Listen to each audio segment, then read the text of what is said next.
जिंदगी एक दंगल है, क्योंकि जिंदगी में हर लम्हे में हम कुछ न कुछ नया करते हैं और हमारे पास हमेशा दो रास्ते होते हैं जिसमें हमें चुनाव करना पड़ता है।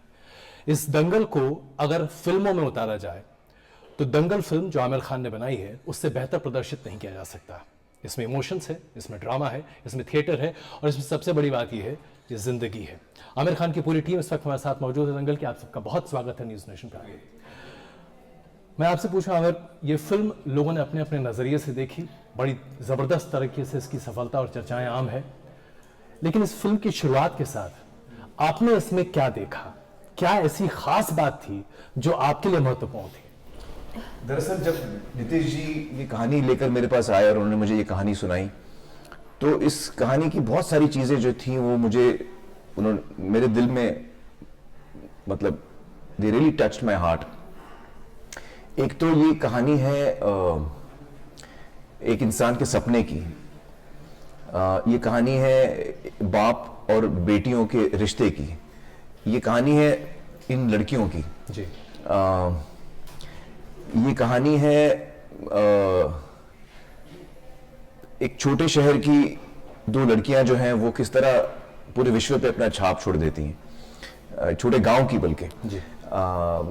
इसमें इतने लेयर्स हैं इमोशंस के, जज्बातों के, रिश्तों के।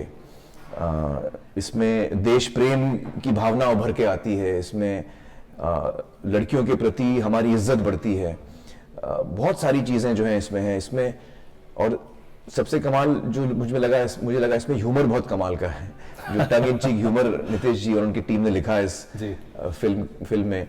तो बहुत सारी चीज़ें जो हैं वो मेरे दिल को छू गई हैं और मुझे फौरन लगा कि मुझे ये फिल्म करनी है। जी। आपकी फिल्म तारे ज़मीन पर अगर उसे देखें तो उसमें आपका किरदार एक अलग भूमिका में था। जी। एक ऐसा टीचर जो बच्चे की ज़रूरतों को समझता था। जी जी। और उसके माता पिता उसे एक अलग दिशा में ले जाना चाहते थे। जी। लेकिन Aamir Khan as a character उस फिल्म में उस बच्चे को एक नई दुनिया दिखाता है। जी। उसकी दुनिया से उसे रूबरू करता है। जी। इस फिल्म में एक बाप तय करता है कि उसके बच्चे क्या करें। बिल्कुल जमीन आसमान का फर्क है। जी। 3 इडियट्स में भी अगर आप देखें जी, तो हमारा मैसेज यही है कि बच्चों को जो है अपने सपने खुद बनाने चाहिए और जो भी उनके सपने हैं माँ बाप को उसको सपोर्ट करना चाहिए। ये फिल्म बिल्कुल उल्टा कहती है, लेकिन ये फिल्म एक्चुअली ये चीज नहीं कहती। आपको ये समझना जरूरी है कि ये एक सच्चे इंसान की कहानी, महावीर, गीता और बबीता। तो हम अपने मन की थॉट जो है, आई डोंट थिंक नितेश जी का ये थॉट है कि पेरेंट्स को तय करना चाहिए बच्चे क्या करें। मेरा भी थॉट ये नहीं है, मतलब मेरे पर्सनल थॉट्स ये नहीं है। एक तरह से ये भावना निकल कर फिल्म में जरूर आती है कि सपना एक बाप का पूरा, क्योंकि ये हम सच्ची कहानी बता रहे हैं। तो हम महावीर जी की कहानी बदल नहीं सकते। हम उसमें बदलाव नहीं ला सकते। जो उनकी कहानी है वो हमें सच्चाई से हमें बताना है।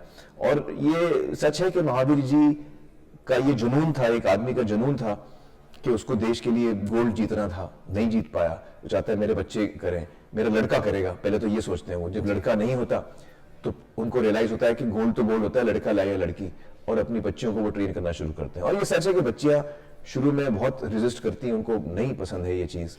लेकिन एक बात जानना जरूरी है कि जो चीज गीता और बबीता ने अचीव किया है, वो जिस मुकाम तक वो पहुंचे हैं जी, बगैर पैशन के, बगैर उनके खुद के लगाव के उस चीज से वो नहीं पहुंच पाएंगे।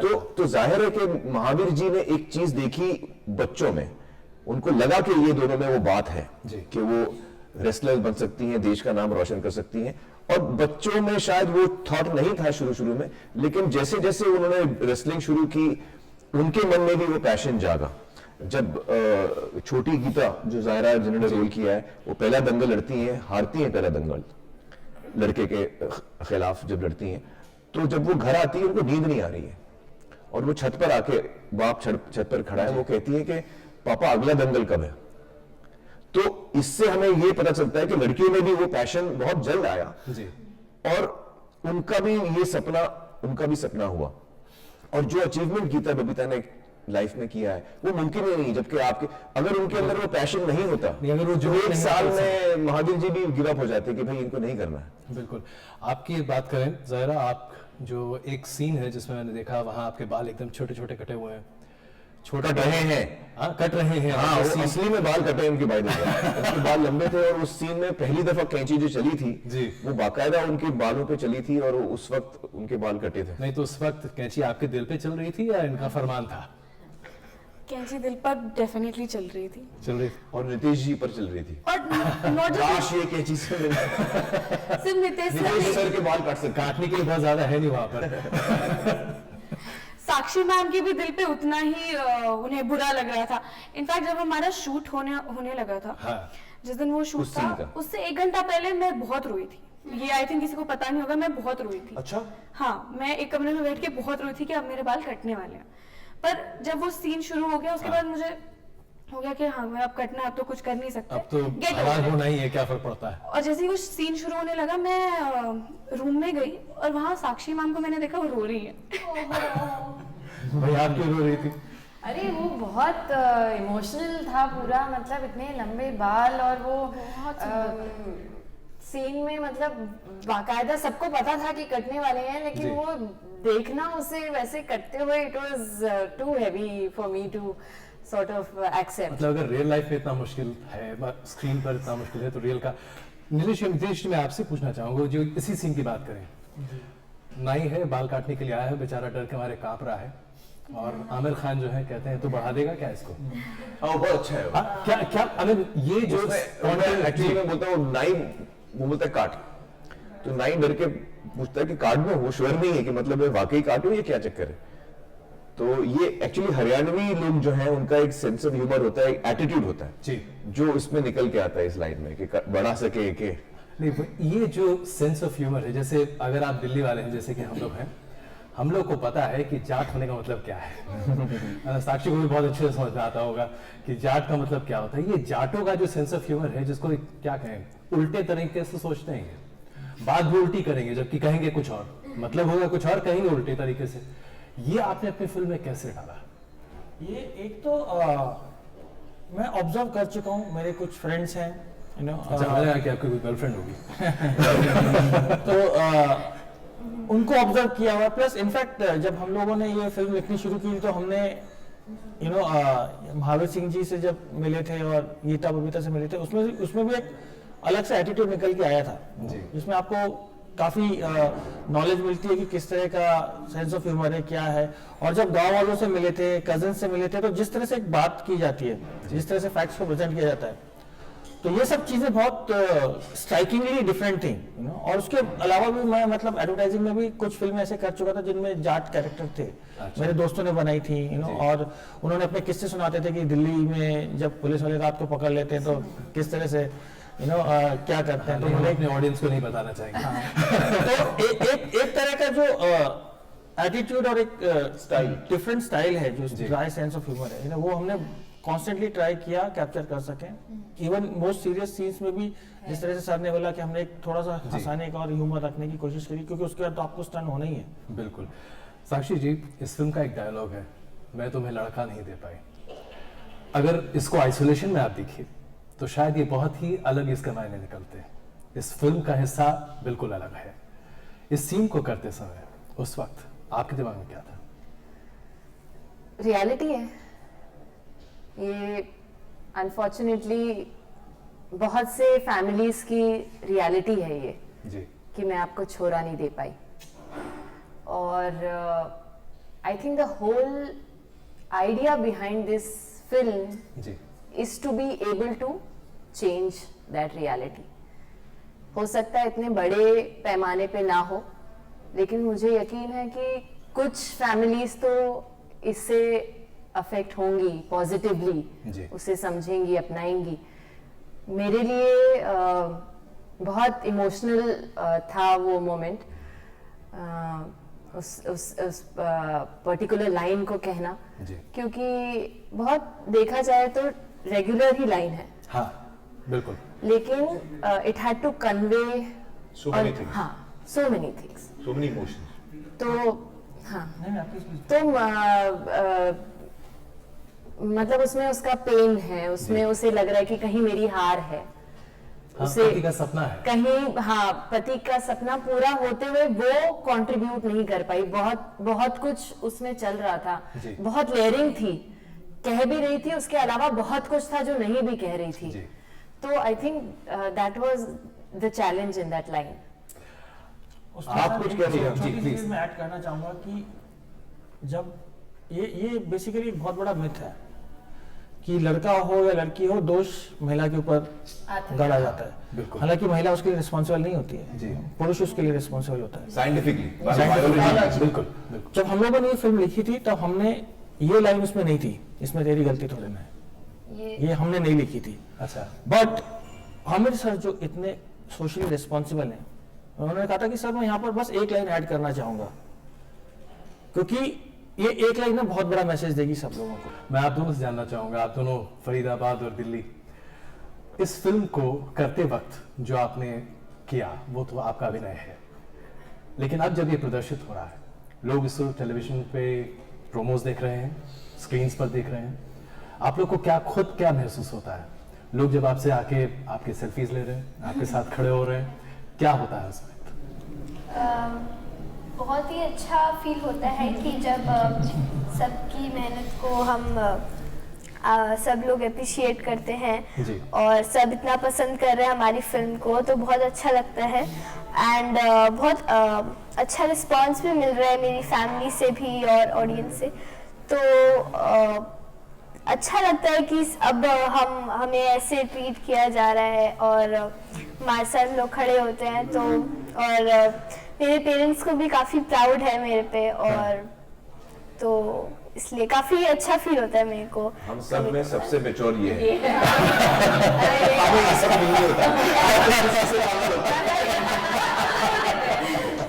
ये जो धाकड़ है भाई, गाना तो धाकड़ है ही, लेकिन ये धाकड़ है कहाँ से आई? ये तो बड़ा ही एकदम कोलोकियल अर्दी शब्द है जी, और जिसको पिरो कर आपने इतना धाकड़ गाना बना दिया है कि जहां जाइए, जिस भी आजकल कहीं भी पहुंचिए, किसी भी डिस्क पे पहुंच जाइए, उसका रीमिक्स और पता नहीं क्या क्या मिक्स बजता रहता है।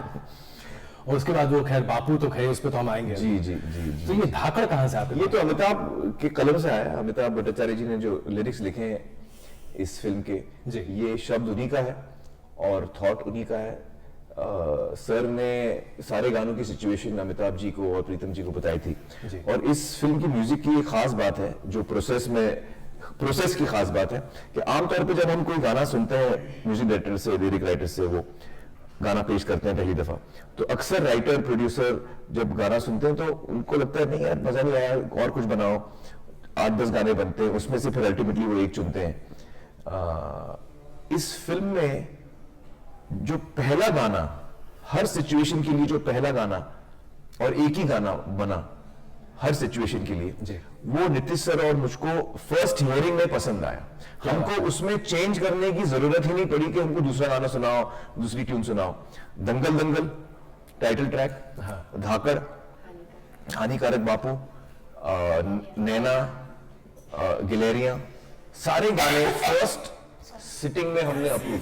मुझे एक बच्चे ने ट्वीट करके हानिकारक बापू गाना भेजा था और उसने कहा था I hope you listening to this song, this is me. वो मेरा ऑडियंस है, मुझे नहीं पता था। हाँ। लेकिन वो आपके इस गाने से, हानिकारक बापू से, शायद अपने माता पिता को क्या कन्वे करना चाहता था मैं नहीं जानता। लेकिन जब मैंने इस आपका बेटा तो नहीं था। काश तब तो फिर मजा आ जाता।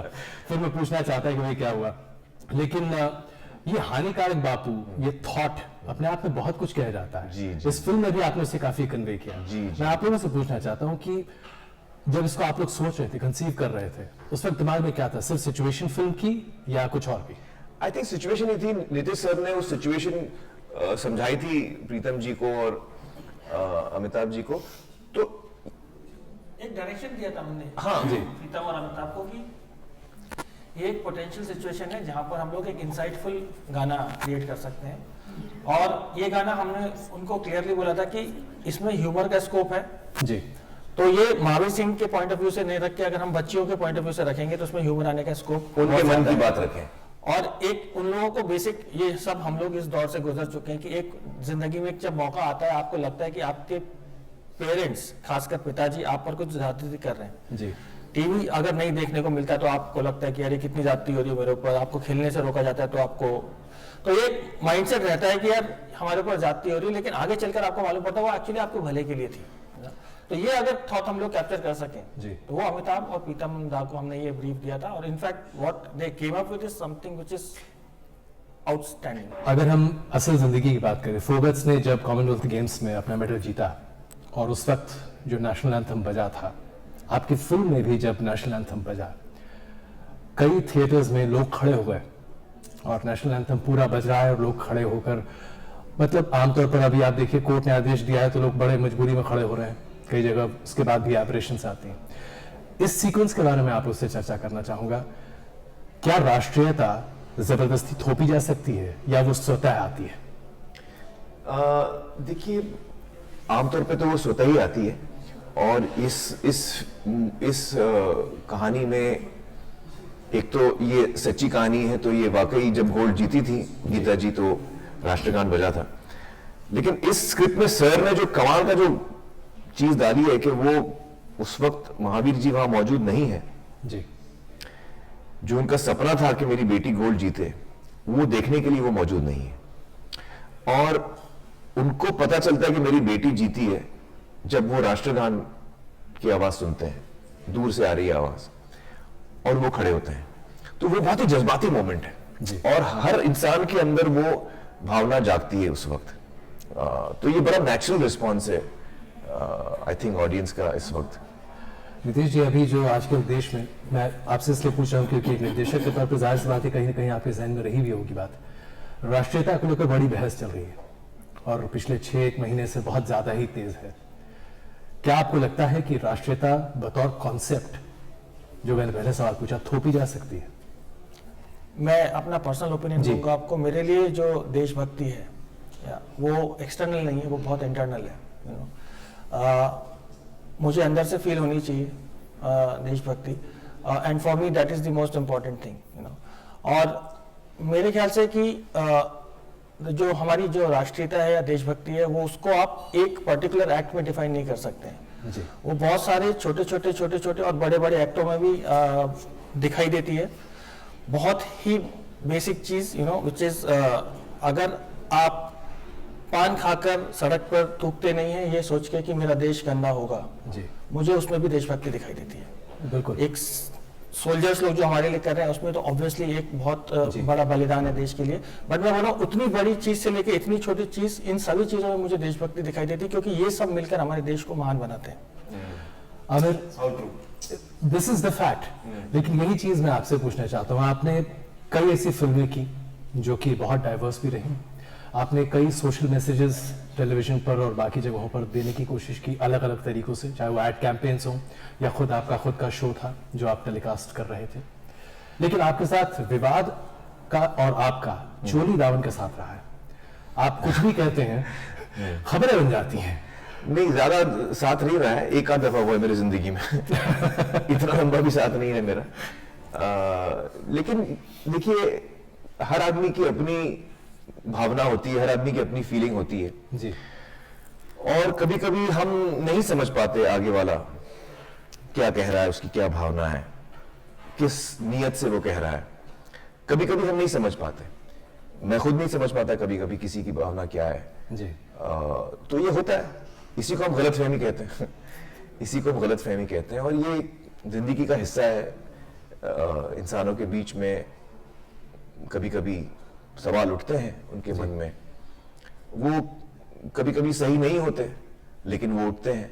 मैंने भी कभी कभी कई लोगों के बारे में सोचा है जो मुझे बाद में एहसास हुआ कि नहीं, मैं गलत सोच रहा था उस इंसान के बारे में, उस वक्त मैंने ठीक नहीं सोचा।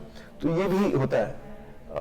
तो इसको मैं बहुत कोई अलग चीज नहीं मानता हूँ, ये एक नॉर्मल चीज है, हर रिश्ते में ये होता है। और मेरा रिश्ता तो बहुत गहरा है अपनी ऑडियंस के साथ, देश के लोगों के साथ।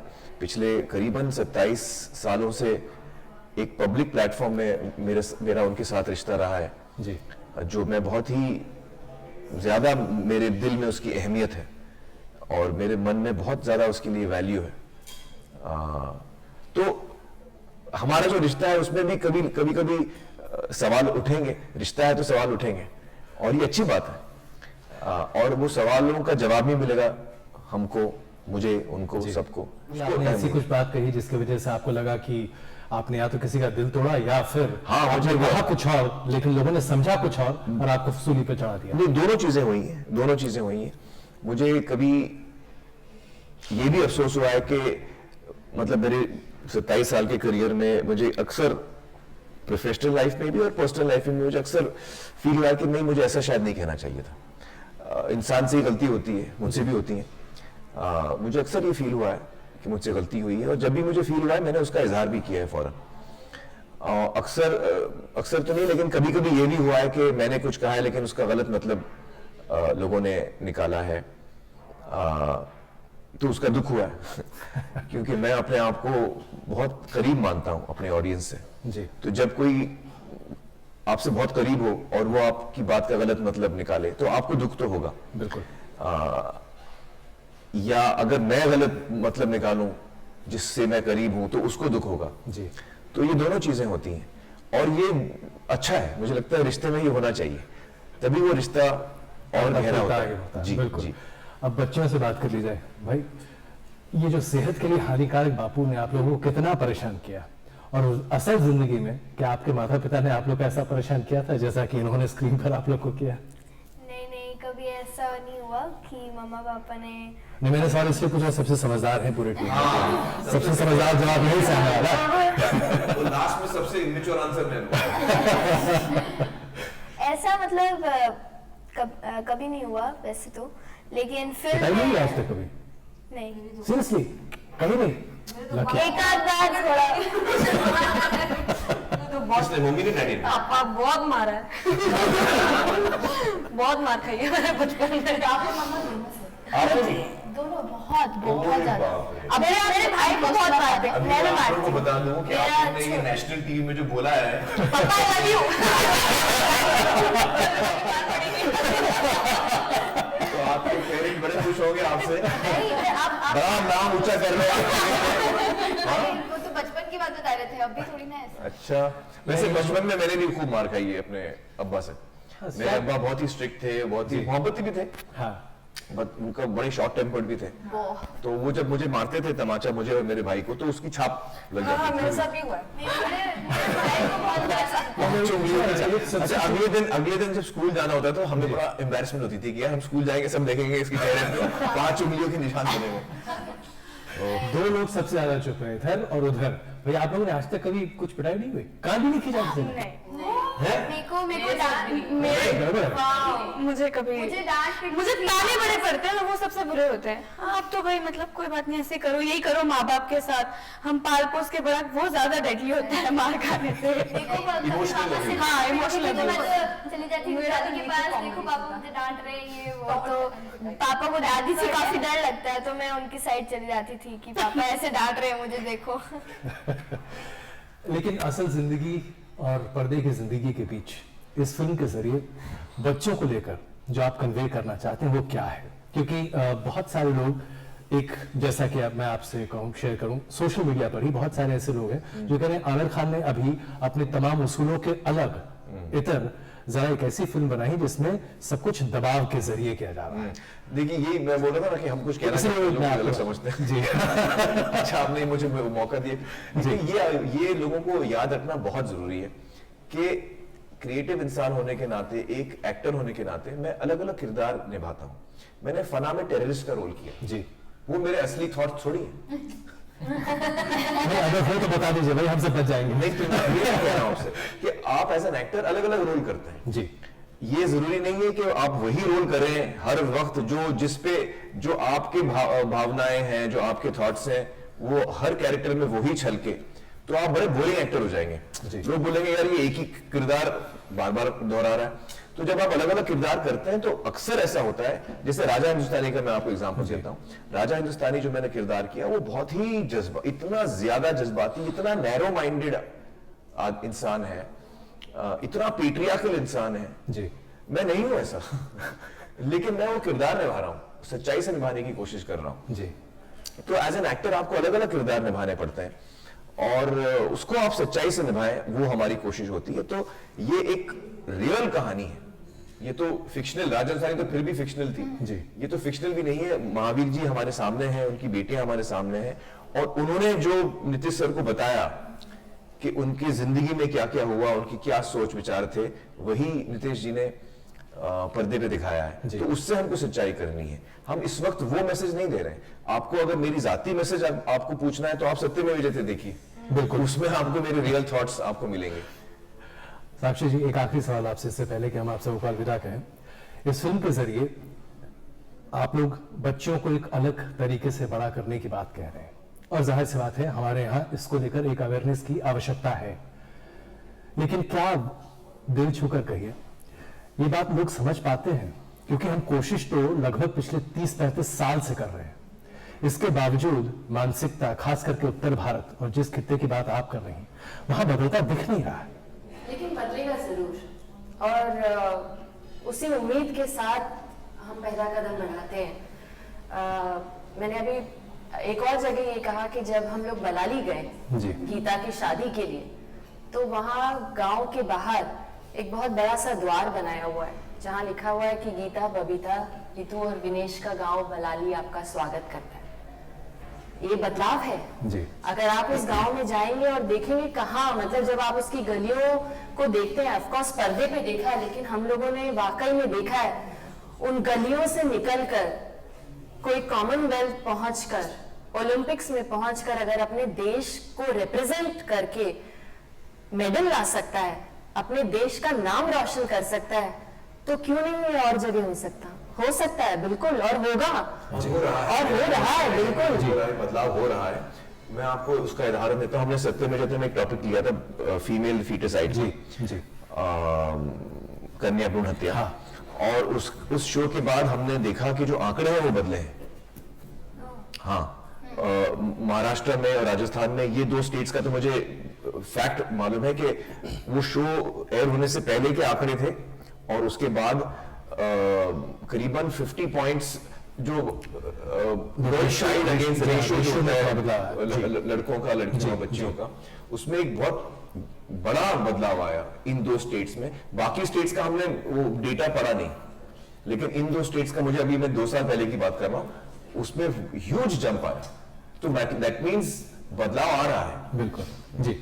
ऑल्सो मैं खुद राजस्थान से हूँ जी, अलवर से हूँ, और मैं आपको ज्यादा बात नहीं लूंगी, लेकिन फिर भी ये शेयर करना चाहूंगी, मैं कहीं कर नहीं पाई। मेरे डैड बहुत साल पहले मुंबई आ गए थे भाग के, बिकॉज वो राइटर बनना चाहते थे, और उन्होंने ट्राई किया, लेकिन मेरे दादाजी ने उन्हें वापस बुला लिया कि ये क्या फालतू की चीज तुम करना चाहते हो, वापस आओ। और हमारी फैमिली में सब आर्मी, डिफेंस में या पुलिस में इस तरह से थे, तो ही वाज कॉल्ड बैक। तो जब मुझे ऑफर आया, मैं श्योर नहीं थी जी कि मैं मुंबई जाके मुझे ये करना चाहिए या नहीं। And I remember my father told me कि यू लाइक इट, इसलिए नहीं कि ऑफर है, तुम्हें करना है, पसंद है, अगर करना है तो मैं तुम्हारे साथ चलूंगा। और वो मुझे यहाँ लेकर आए और उन्होंने मेरा सारा इंतजाम करके दिया। तो आई थिंक अगर वो कर सकते हैं, महावीर जी कर सकते हैं, तो और भी फादर्स कर सकते हैं, और भी फैमिलीज कर सकते हैं। क्या बात, क्या बात। इससे पहले कि शो को खत्म करें, आमिर साहब एक छोटी गुजारिश, दाखिल हो जाए गाना, बिल्कुल हल्का सा धुन। अच्छा भाई आपने गाया है तो क्या? हाँ मैंने गाया था। आप लोग साथ में गई मैंने, ये अच्छा गाती है। हाँ, ये गाती भी अच्छा, नाचती भी अच्छा है। तो सामने काम करते हैं हम लोग, गाते या नाचेंगे? अभी तुरंत इनको अलाइ करते हैं। आज मैं गाती हूँ। निक्कर टी शर्ट पहन के आया साइकिलोन, निक्कर टी शर्ट पहन के आया साइकिलोन, लगा के फोन बता दे सबको बच के रहियो बागर बिल्ली से, चंडीगढ़ से या दिल्ली से, तने चारों खाने चित कर देगी, तेरे पुरजे फिट कर देगी, डट कर देगी, दाव से बढ़ के पेच पलट कर देगी, चित कर देगी, चित कर देगी। ऐसी धाकड़ है, धाकड़ है, ऐसी धाकड़ है, ऐसी धाकड़ है, धाकड़ है, ऐसी धाकड़ है। Super, thank you so much, thank you. बहुत बहुत धन्यवाद आप सबों का, और उम्मीद करते हैं आमिर कि आपकी फिल्म 300 करोड़ के क्लब के कहीं ऊपर पहुंचे, कम से कम आपका मैसेज तो यही है। बहुत बहुत धन्यवाद।